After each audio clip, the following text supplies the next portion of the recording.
Oh, hey guys, didn't see you guys there. Well, since you're here now, let me tell you about one of the best sport broadcasters in the entire world. His name is Vince Scully.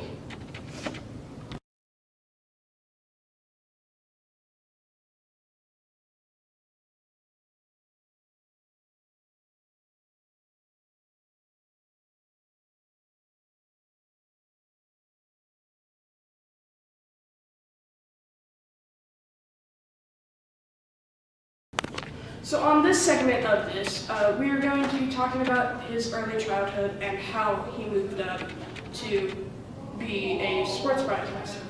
So first, he was born on November 29th, 1927 in the Bronx of New York. The Bronx was a very tough place back then, especially with New York Yankees coming in. That's when he started to realize how much he loved. His biological father passed when he was due to pneumonia when he was at 4. And it was a very hard time when he was young, but he made it through it.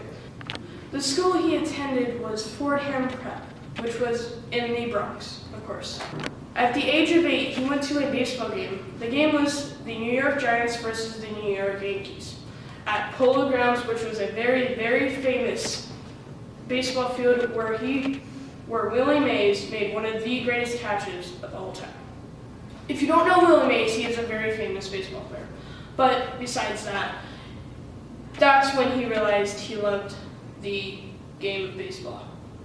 Before he became an actual sports broadcaster, in 1949, he served in the Navy and got his start in the Washington, D.C. radio station WTOP.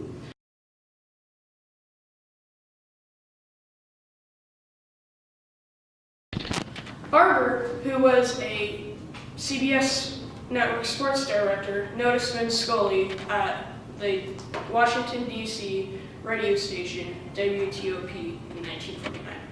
Once he got noticed, he got the job of becoming a sports broadcaster with the Brooklyn Dodgers in 1950.